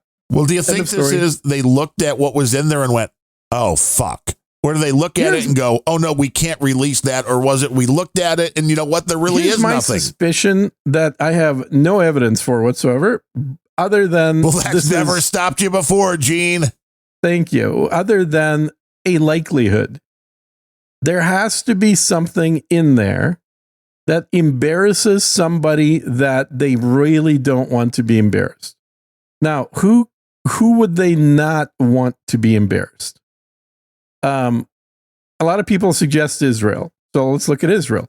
So what would be the worst thing that happened if this comes out and it shows that Epstein was taking photos of the guys that were also coming to his island, also with underage girls, but whom the government hasn't charged? And Israel was blackmailing these people to do something. Okay, people would be further pissed off about Israel. We would probably end sending money to them. Okay, and that's it. Nothing else bad happens to anybody. It's like this came out, this was a horrible thing. They were spying on people. Right, but the people they were spying on were the ones doing the illegal acts. Like Israel having a camera in the Bahamas in a brothel is not that big a deal in the grand scheme of things. Would you agree or disagree? I mean, I would expect there to be cameras everywhere at this point, even from right. The aspect of most places, even in the Bahamas, will have security cameras are hooked up to something where anybody around the world, especially agencies that are good at this, exactly, they have access. Exactly. So that to me is it's a nothing burger. That there's not enough there to justify losing the midterms, which is very likely at this point. There's not enough there to justify that risk. Let's say that Epstein, was actually working for the U.S. government, and this was a sanctioned blackmail program run by the U.S. government. That's much more critical to keep covered up. Because you know, it's one thing to make the Israelis look bad. It's another thing to make us look bad. To make the U.S. government look bad, to make it look like, holy shit, we do this?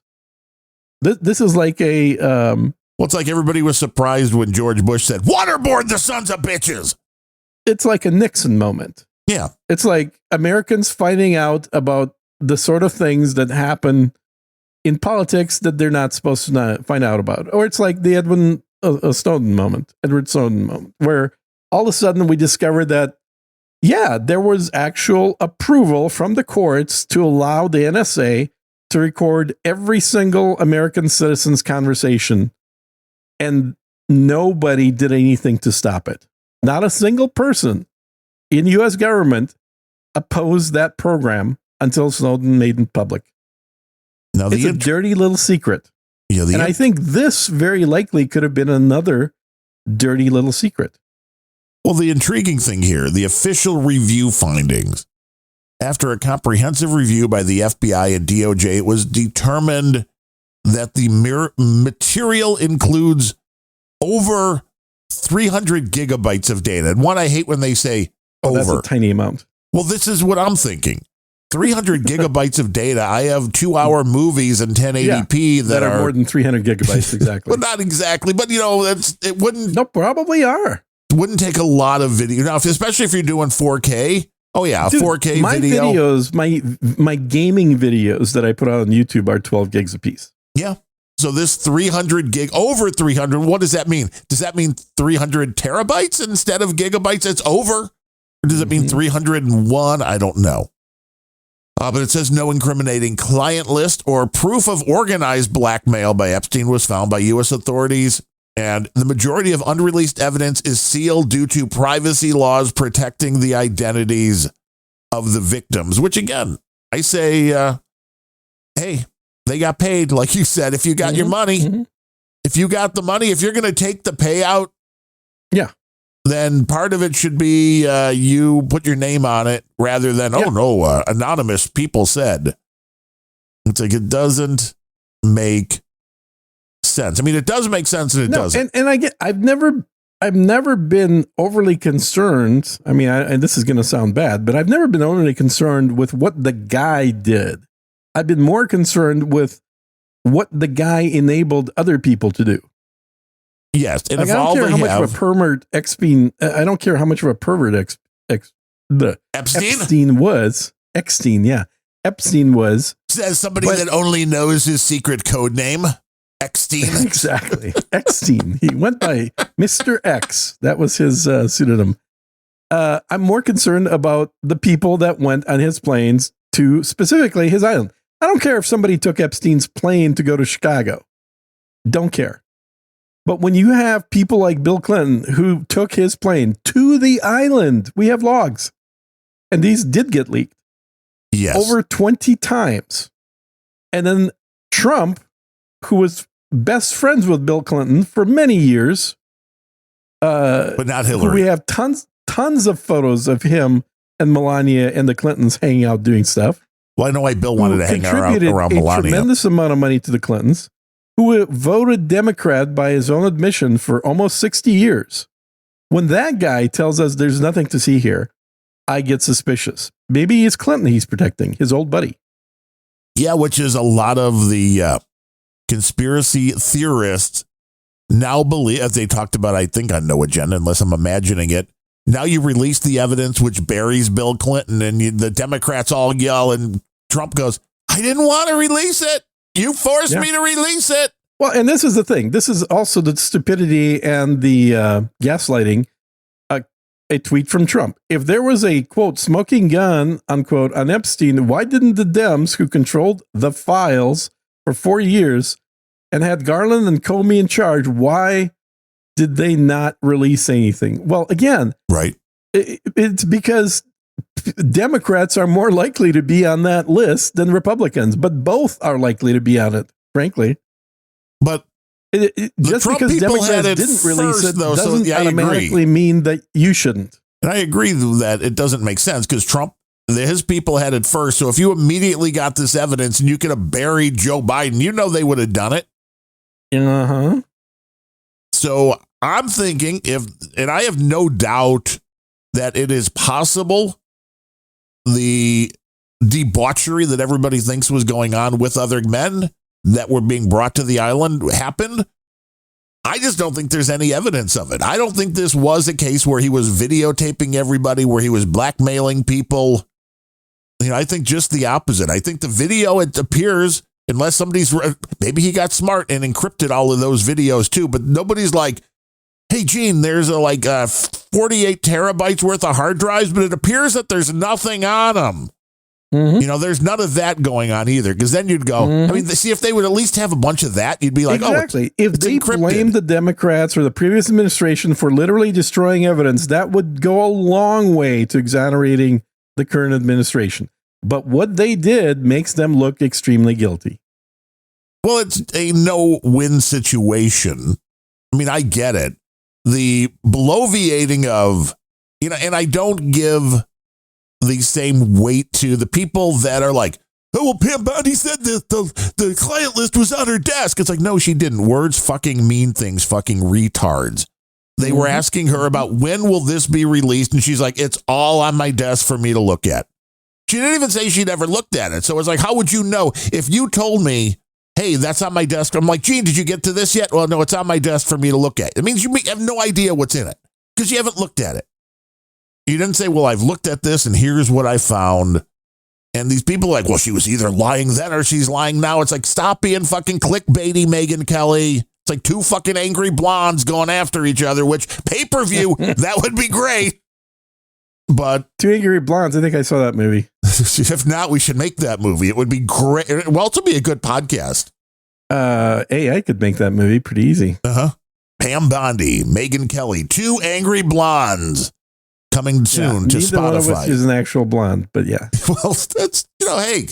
Now I know 2 the sponsors. Angry fake blondes. I know the sponsor. Who makes hair coloring there. That'd be the sponsors for. There you go. Yeah, it's a bad look. And when you have people that voted for you, that have been your supporters, for literally the 4 years that you kept saying my election was stolen, and that got you over the hump this election, and then you're calling them idiots and morons, and that they're worse than the Democrats. Because they don't believe him. I mean, he gets mad when people don't believe him. He gets mad when people ask for proof. It's truly amazing. And but now if you say there is no proof and they still don't, this I understand. Again, this is a very slippery slope. But the way you say there's no proof can be done many different ways. Him saying there's no proof is, I looked at it. I'm deciding there's nothing there. Now move on. There's nothing to see. I mean, what you could have done, again, is shared what you have. Say the Democrats destroyed everything else. We wish we could give you more, but it literally doesn't exist because because it was destroyed. And and here's the other thing. Say that we are starting in the investigation to find who allowed the evidence to be destroyed. Start that. That would go a long way to making people be thinking, yeah, you're actually doing something. Donald Trump opens his walnuts with a sledgehammer. We all know he does nothing little. It's always one massive thing. Well, and it doesn't matter for him because it's his final term, so he doesn't give a shit.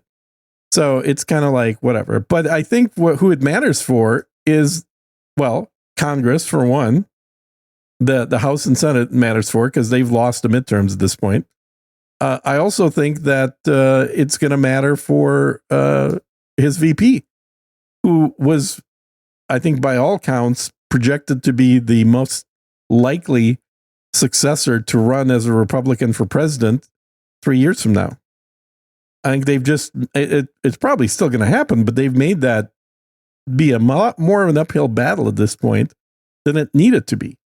It will just be funny to me if the data that they release turns out to then go after the women on the list with, oh no, they made false claims. It'll be hilarious to watch. If that would be the main thing that comes out of this. I don't disagree. I think that's what Dershowitz wants, rightfully so. If he was accused and was not guilty, I understand why people get a little pissed off. Guys, yes. What's his name? The guy that played House of Cards. Spacey. Spacey's been tweeting like crazy, saying release the data. And he's like, hey, I'm supposed to be one of the guys that went to the island. I know what I did and what I didn't do. Release the data, and everybody will see that I did nothing. Yeah, and let's also understand that a lot of this would, if you were taking testimony, might have been before people know that Spacey was gay. Yeah, exactly. No, he liked young girls. Like, no. He was not diddling any girls, that's for sure. I don't know if I have not heard of any guys being on the list, which also no would lead me to believe this wasn't Epstein procuring for friends more, that this was just his thing. And of course, he had friends. Yeah. And I think we're in a very dangerous spot here also with the other lawsuit that just ended. What's his name? The baby oil guy. Diddy, yeah. Because it was very similar. It's like, nope, nothing here. A whole bunch of people talking about how these were crazy ass gay parties where people were blackmailed. Right. It goes through the courts. Nope, nothing happened. 1 count of prostitution. That's it. Well, it was ridiculous. And I'm like, what, you're really going to even hold this guy on? The only thing that I could tell he was convicted of was paying prostitutes who flew across state lines. Again, this is where the trafficking comes in. That's literally all it was. That's literally all it was. Yeah. So your favorite fucking male prostitute dude gigolo. Is that what they call him still? Is that, just a gigolo? I guess. He paid this guy to fly from Vegas to New York. Well, that's trafficking. No, that was a guy going on a business trip, an adult. Exactly. It's not if that's all you have, fuck you, government. If that's all you have against somebody, that is ridiculous, because the world has changed drastically with how people move around and the shit that goes on the internet.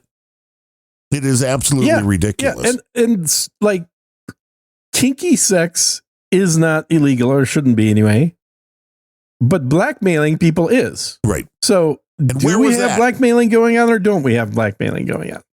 Now, was it, again, here's the question, like, was it actual blackmailing, or did you think Diddy had a photo of you or a video of you? So, you bought him some nice gifts. Blackmail has to have demand. Some demand, right? Exactly. It's not blackmail if somebody just says, "Hey, you remember that stupid thing you did in college that I took a photo of?" Yeah. Yeah, it turned into a video. I still have that photo. It's pretty funny. Yeah. What's that in your mouth? Uh-huh. Like it's and these days, what can you even blackmail people with when everything's like normalized? Right. Well, underage would be the one thing. That would be by far, because like, what else? You're right, because there's nothing else that's literally going to be like, wow, look at that guy with 3 women. Yeah, okay. Yeah. At least looks like he's having a good time. No, nothing illegal about what's going on there. So yeah, the underage thing. Yeah, or even like, what's his name? That comedian that like masturbating in front of people. Louis C.K. Louis C.K. Totally back. Nothing happened. Making big millions of dollars doing concerts. But he asked. He never did it without asking. That's polite, I think. Did he really? Yes. I didn't know that. Yes. Okay. And then again, this is where the concept of what is right and wrong, again, I guess there were some women that said yes, and then sat and watched for an hour. Yes. And then went off. Said, yes, right. Changed their mind. Post. I guess the show wasn't that good. I don't know. Yeah. I want my money back. I'm going to refund my ticket. Right. You can't do that. You can't say yes. I mean, if somebody is again, this is where even with anybody in the public eye, it's like you have to get, male or female, you have to have your sexual partner, I think, sign a contract that you're going to have sex. And absolutely. I've done that after getting divorced for everybody afterwards. I mean, it's absolutely. I have signed documents showing that we're going to do certain activities and you're willing to consent to them. Right, because otherwise you can just come back after and go, nope, I didn't want to do that. Yeah, exactly. Well, but you were the one that said we should do that. Well, I don't care. I didn't want to do that. But it was your idea. I was watching a podcast yesterday where they were talking about a study that just came out that shows an overwhelming female interest in and predilection to being dominated sexually. Like, kind of figured that out. Yeah. Well, you were quiet, so I figured I'd jump in there. I was sipping my liquid death, sorry. In the study, they found that more women prefer to be dominated sexually than to not be dominated sexually. Well, and this is where we are, even with the culture. People just went nutso. And I don't know if I think the album came out, but Sabrina Carpenter, who was the little Disney girl who is now, I think, around 28, 30, somewhere around there, just released an album where the album cover, I mean, again, this is why you don't want CDs. You want the nice big 12-inch. Hey, the lady's like, I like a nice big 12-inch. It is of a very provocative picture of her in a little black dress on her knees in front of a man right at his crotch. So you don't see the guy, his face or anything, but you see and his hands like in her hair. And it's like, this is what is being released. It's like, that goes right along. I want to check this out. This has got to be online, right? It has to be. It goes along with exactly what you're saying. And, it makes perfect sense, I guess. But this is maybe a changing world. Maybe this is, and she's like all of 4'8". I'm looking at that picture. Okay, Man's Best Friend is the name of the album too. Yeah. Going to be released on August 29th. A guy in a suit that's on an island looks like she's on the floor on all fours and he has her hand around his back of his knee, and then he's pulling her hair towards his crotch. Yeah, there's nothing suggestive about that at all. Nothing whatsoever. This is like typical, teenage music, clearly. Well, this is your typical teenage girl hanging out with Jeffrey Epstein, I think. Oh, shit. Look at that. Yeah. Interesting how that all works, huh? All you need is here's a whole bunch of photos of her in just her underwear. What there should just with be a microphone. I guess that's her stage clothes. Right. Maybe? Yeah, like lingerie on stage. I thought it was her underwear. Okay. Right. All right. This is like what's proper on stage. And it's like, oh, well, this is what we're teaching the kids. This is great. The only thing that would make, maybe they have time before the album comes out in August. And they should just have a few Benjamins laying on the ground. Like it'd fly in, like his hand, the one hand in her hair, the other should just be tossing the money at her. Mm-hmm. And we don't mean for this to demean women. I'm just pointing out exactly what's on an album cover that's coming out. As Gene lets me know. Literally an album cover. Yeah. One that hasn't come out yet. So I'm wondering maybe, or pre-order kids, because this could be like the Beatles Butcher cover. That's, I know, aging myself, even though I wasn't around when the Beatles Butcher cover came out.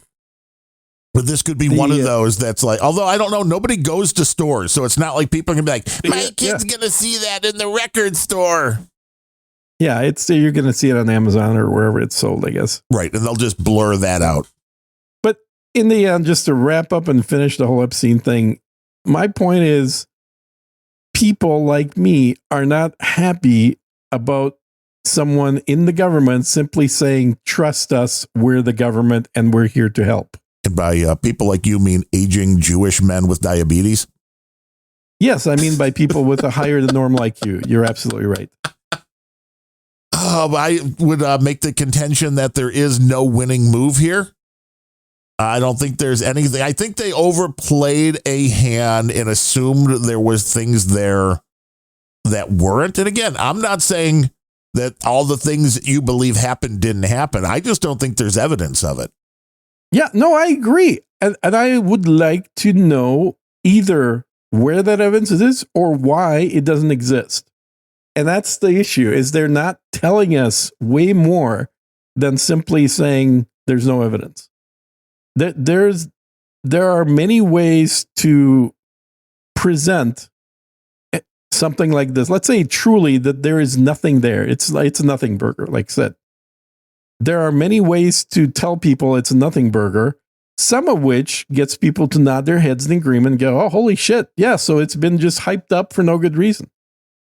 And then there's the way to do it like the Kennedy assassination and say, yeah, there's nothing here, which has literally hundreds of unraveling threads that kind of lead you into saying, yeah, but it looks like there is. And with all this said, Dan Bongino did look like a hostage when he was releasing. He totally did. His skin color was 3 shades lighter than normal. He looked like he was living dead. So I don't know what that says about any of the conspiracies whatsoever. Mm-hmm. If this was just him not wanting to Patel's eat crow, eyes were even more narrowed than normal.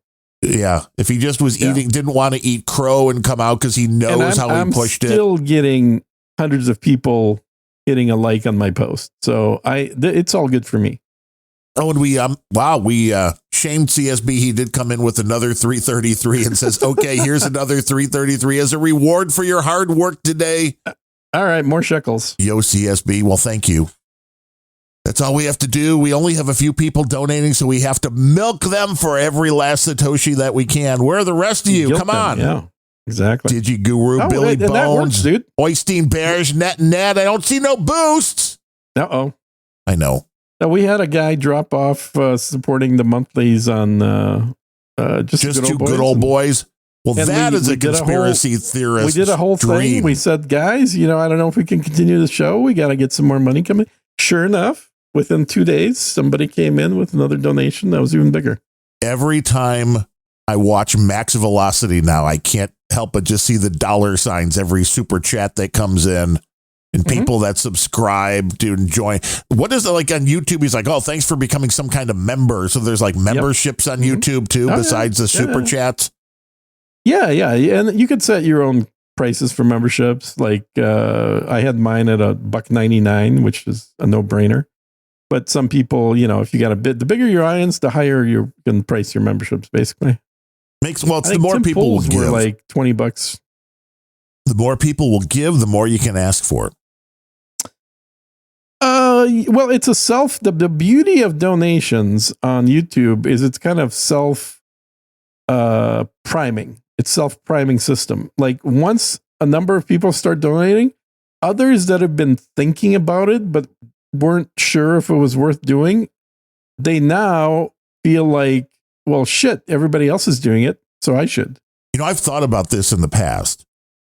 Should we just be reading made up boost amounts coming in? Oh, wait, look, we just got 8,942 from Sir Bemrose. Wow, thank you, Sir Bemrose. Well, no one would believe that. Well, not for Bemrose, of course. Yeah. He's never spent a Satoshi in his life. No. But I think, that's a legitimate thing. Like marathons, boostathons, marathons, whatever you want to call them, quite often need to be primed with fake donations in order to get real donations coming in. Yeah. That's been happening for ever. We'll send Sabrina Carpenter over to your house. Your donation is big enough. Nothing good for you, but plenty of good for me. Right.